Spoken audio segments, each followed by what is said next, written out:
Scary good. Hey everyone, if you're expecting a scary story, this one is not scary. This is me talking. Well, it's scary in a sense because it's about show business, and every show business story is kind of scary in its own way. This story is not for kids. I'm going to try and monetize it, but I want to be frank in this one. I just want to tell the story. So if they demonetize it, whatever, I'm just going to leave it up. Um, I won't even contest it. You know what I mean? Um, I just want to do an honest video for a change. Now, one of the dishonest things about this video is I'm doing it as the old dude right here, my little black and white character. I'm only using him because I haven't used him for a while and I like using him, but this is not the old dude talking. This is Peter talking through the old dude, telling a real story about the 1990s, the animation industry, show business in general. This is not really a fun story, but I think it's one that needs to be told, and probably this is a good time in history to be talking about this because of a lot of the stuff that goes on these days.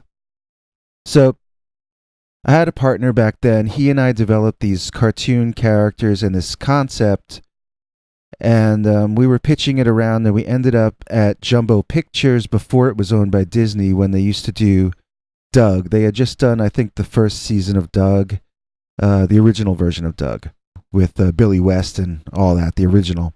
And I was hired to sit there and draw whatever I wanted. You know, I was paid a really decent salary to sit there and draw anything I felt like. And we developed the show that way. Also using my partner's ideas, but he usually wasn't there. I knew what his ideas were, and we already had that worked out. So we were developing the visual end of it. I got to work with some of the best animators in the business, and it was really fun and exciting. Of course, I was obnoxious and a kid at the time. I was, well, maybe, yeah, I was in my 20s still. I was kind of a Kurt Cobain looking kind of guy. I didn't look like the old dude then. I don't look like the old dude now either, even though I am an old dude now. So we were developing the concept, and it all started to fall apart. It turns out that someone much bigger than us stole the ideas, and that's a whole other story that I can't get into because I don't want to get sued or I don't want to get suicided. So let's tell this story. Let's stick with this one story. I was at Jumbo Pictures, and I remember they got the announcement that they had won, what was it, an Emmy or what was it, Golden Globe? I think it was an Emmy. So they won something for Doug, and they had a champagne party, and they actually toasted me because they thought I was going to be the future of their studio. They thought this project we were developing was going to be their next thing. I thought so too. It's unfortunate it didn't work out, obviously. But anyway, one of the guys there, I think he was a colorist or something. I don't honestly remember, and I don't remember his name. He had a poster up by where he worked for a local band that I was a fan of. And I was excited because although I was on the music scene for years, I didn't really know that many people who were into the same bands that I was. So he and I became friends, and he made me a mixtape, which is what people used to do back then. What a mixtape was you actually took a cassette and you played your vinyl records and recorded the songs you liked, and then you sent the mix of songs to your friend. I guess people, well, they still use the term mixtape, but like I guess you probably share playlists now. How you do it? Like mixtape kind of means something more professional now. I think. I don't even know. Whatever. I'm old. I don't have to know that stuff anymore. So this guy made me a mixtape. I made him a mixtape. I thought, good. I have a musical friend now. That's awesome. Somebody I can talk to about these bands. And I thought that was it. Then one day he kind of starts hitting on me, and I had to tell him, well, I'm not gay. It didn't even really occur to me that he was gay, because I don't really think about people like that. Oh, he's gay, he's Muslim or whatever. I just kind of react to them as an individual. And that's the thing. Like, we talk, the people that you talk about either your work if you're working with them, or you talk about the things that you share mutually, the things that you're both interested in. And, if he's gay and I'm not, then it just would never come up in conversation. So he hit on me, and I had to explain I wasn't gay. And then he got angry. And where are my eyebrows going? All right. So he got angry and started saying, What's the big deal? Like, what's the big deal about me not wanting to have sex with someone I'm not attracted to? What's the big deal about that? Are you serious? And then he insisted that I let him on, and he got furious like I was doing something wrong. But I felt bad for the guy because, you know, he thought one thing was happening and that wasn't what was happening. So I felt really bad about it. And also, I lost a friend. So, a couple, 3, 4 years later, I don't know, I was doing a local cable access show. I started doing it for fun, but it kind of got weirdly popular in this underground way, and we premiered people who became stars like Amy Poehler, and and we had fans like one of the Beastie Boys apparently was a fan, and that made other people fans, and we got, you know, it was this weird underground status where some people kind of thought I was some sort of celebrity because of that, and I had originally started the show for fun, and it became something else very quickly. So I was at an event that one of the guests on the show was throwing, and someone showed up who was from Jumbo Pictures.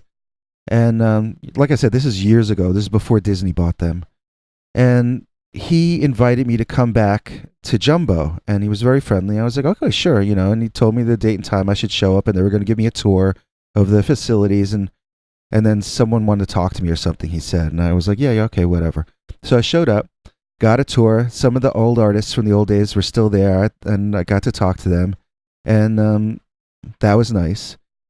And then I was led upstairs somewhere. I was led to some office somewhere, and there was that guy, the guy I used to be musical friends with, I thought, the guy who hit on me. And he showed me, he started telling me how what a big executive he was now, and how he was a hotshot at the company now. And I'm looking at him and I'm trying to remember his name. I'm not even kidding. It's like, I remember his face. I remember he got mad at me because I didn't want him to rape me. And yeah, and then so I don't remember his name. And I'm trying to get around that and not be rude, you know, that I don't remember his name. So, but he's obviously been thinking about nothing but me for the past few years, and he achieved all the success so that he could rub it in my face. And he's saying, you know, I'm a big executive now. Think of all you could have had if only you hadn't been such a dick to me. It's like, wait a second.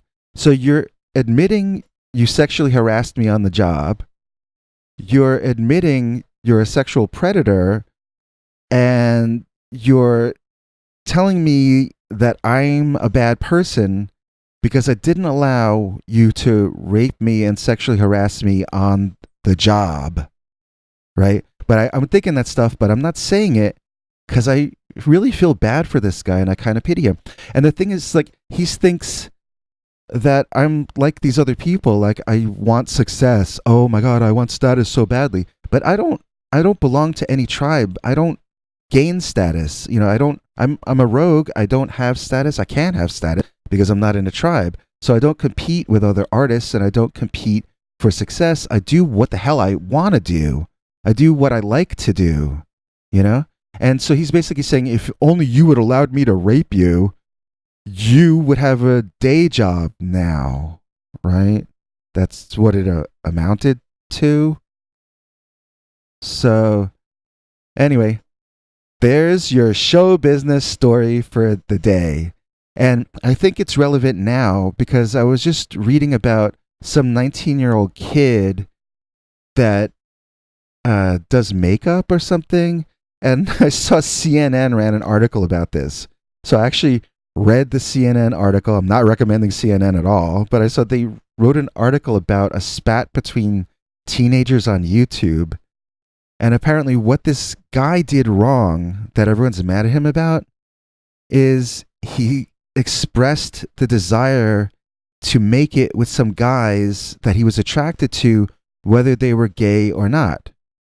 He didn't sexually harass them and try to force them and intimidate them into having sex with him. He just like talked about it, apparently, from what I understand. I don't really understand it. So, and now he's supposed to lose everything he owns, and he's supposed to lose all his fans.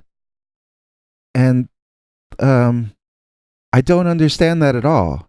It's like I just don't understand being angry at people for for having human desires and feelings. I mean, like even the guy who did this to me that I'm talking about, and I'm not mentioning his name because I honestly don't even remember his name. Like I feel more pity for him than anything else. Why would if I remembered his name, I wouldn't mention it because why? Because he's a little weak. We're all a little weak in different ways. I mean, I've screwed up so many ways and so many times because I'm human. And he's screwed up here, and he doesn't even realize he screwed up. He thinks I'm the one who screwed up, which is utterly fascinating. But I didn't correct him to his face. I didn't say, you're admitting to sexual harassment. You know, I could report that to your boss and get you fired. Actually, I probably couldn't. I probably would have just gotten myself in trouble. But, like, I don't understand being that angry at people when they screw up and acting like this makes them evil. We're all good and evil both, right? I think so. So there's your show business horror story for today. A different kind of scary story for a Thursday. Is today Thursday? What is today? Wednesday? It's a Thursday. That's how old I am. And that's how little I care about convention. So my advice and the moral for this story is why not try and feel bad for people when they mess up and realize they're hurting themselves more than they're hurting anyone else? And why not practice forgiveness? Like, what's so wrong about forgiving people and letting things go? Anyway, okay, I'm done preaching. I'm going to go back and make another Scary Dog Man cartoon for you for tomorrow morning. See you guys later. Bye. Get your Bigfoot for President t-shirts, mugs, buttons. Get them now. cafepress.com/Bigfoot for President. If you enjoyed this, please click like or consider subscribing. Remember to click the bell icon or you won't get notifications. If you want to listen to Bigfoot's secret uncensored story each Sunday, just go to peterbernard.com and become a paid subscriber. See you tomorrow. Same dog time, same dog channel.